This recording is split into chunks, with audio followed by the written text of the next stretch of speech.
Hi. So in this video I'm going to speak about the placebo effect, the nocebo effect, but in really down to earth terms. So from the moment we get up in the morning to the moment we lay our heads down on our pillows at night, most of us have some degree of mental noise, mental chatter that's present from morning to night. Now, for the most part, there's either a slightly positive or a slightly negative undertone to that commentary. Sometimes not just slight, sometimes it's extremely positive, sometimes it's extremely negative. So, the placebo effect is where the mind, through positive suggestion, has a beneficial effect on our health and well-being. The nocebo effect does the opposite. So, where the mind, through negative suggestion, negatively affects our health and well-being. Now, in my opinion, in my experience working as a GP, the nocebo effect is extremely important. If this commentary that we have in our awareness is predominantly negative, a lot of the time it's going to be a source of chronic stress. So we're going to experience chronic stress. So in this video I'm going to do a little bit of an exploration, very simple exercise to demonstrate that.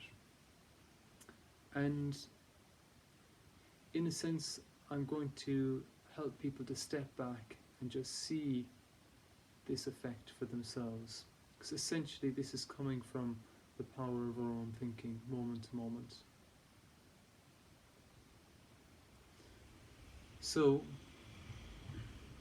to begin this exercise, what I'm going to do is I'm going to suggest to you that whatever environment you find yourself looking at this video, that you simply take a look around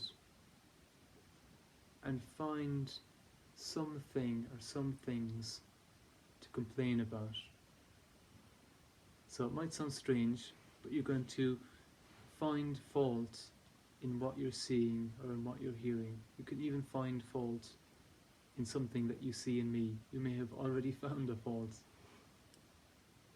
but you're going to almost magnify that. So you're going to really think about it. You're going to really see the fault. You can even start describing it. So a simple example would be, for me right now, I'm looking out the window, clouds are quite dark, so that's the first bit of a story. The clouds are dark, there's not enough sunshine, I can't go out today, so that's the kind of idea of this exercise. And you might notice that you do this, or we do this as human beings quite a lot. So whatever environment we find ourselves in, we find things to complain about. And if there's nothing in our immediate environment to complain about, we might start thinking about what happened in the news or what happened yesterday, something in our personal lives. So there's often a tendency of the mind, the habitual tendency is to complain and to find fault in things. Now, I'm not saying that is necessarily wrong or bad, but at the same time, if that is going on constantly and we're not really aware of it, because it's so habitual and it's such a strong tendency for so many of us, we go there all the time, that it can create an undercurrent of anxiety, of frustration, and of a sense of lack. It's often a sense of lack, because nothing is good enough when that negative commentary is present. So I hope you got a sense of that. So that's a little experiment of the nocebo effect in action. So now I'm going to kind of go to the polar opposite. So I know that almost anybody I've ever experimented with, done this experiment with, has been also able to, just with a shift of intention, being able to look around their immediate environment and find at least one thing that they like or they would be able to complement. So it could be really, really simple. So for example, for me right now, there's some nice light hitting the curtain I'm seeing, and it creates quite a nice effect. Or I can see that there is light coming through the window, and that's quite pleasant in and of itself.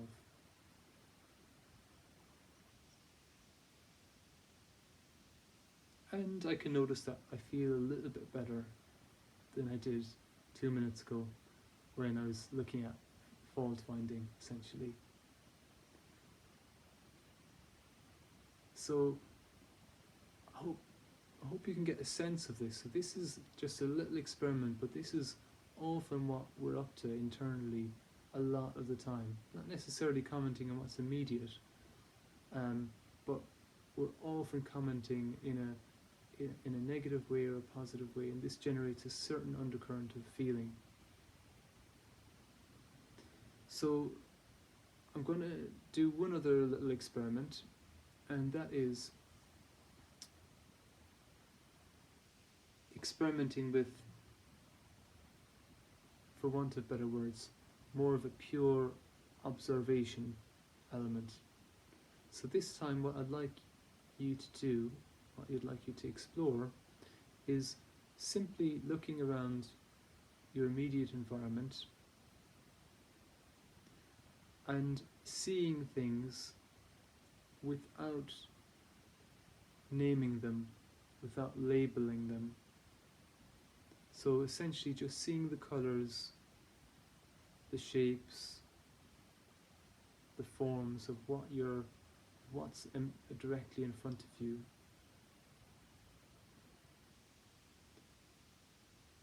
And if your mind is very busy, then perhaps just label them with a noun. So for example, window, curtain, table, and don't go anywhere outside of that. So either look without labeling, or if you find that that's too challenging, simply label it exactly what it is, just the fact of what you see.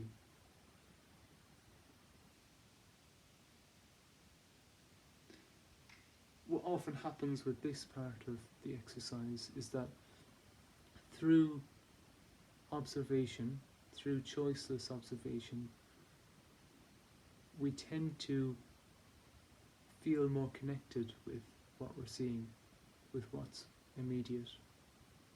And there actually tends to be more of an acceptance of both what we're seeing, but also of this present moment. So it's almost as if we're stepping outside of that commentary, choosing to step outside of that commentary for a few moments.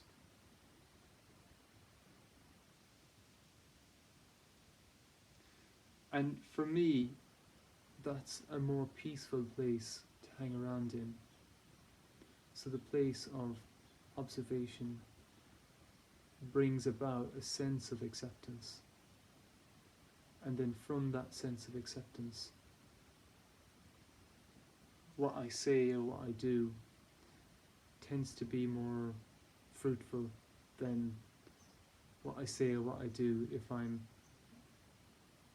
in one of those, if I'm tending to step into the polarity of good or bad. So this is not to say that thinking in ways that certain things are good or certain things are bad is a negative thing. We all do it. We do it all the time. We do it when we're conversing. It's a very natural thing. But to bring this to give an example of where this may be relevant. So as a GP, I often see people with social anxiety, so people who become anxious around people they know, or perhaps around strangers. Now, and I've felt this in the past. Most people I know have at some stage felt this to some degree or another. But if you take a look behind the curtains of your mind, if you take a look just below the surface, there's always a commentary occurring. So essentially there's a voice in our head saying something like, something terrible is going to happen, they're going to judge me, I'm not going to make a good impression, I'm going to feel anxious, I'm going to get a panic attack. So this whole spectrum, so from feeling mildly uneasy to being fully panicked and feeling dread. So seeing what it's like to notice these stories arise in our awareness, so that's an observation in itself, and that often helps to neutralize the stories, because we can see the stories are there and we can see and feel the accompanying emotion. And we can also choose at times, perhaps not all the time, to step into the present moment and to simply see and hear things as they are.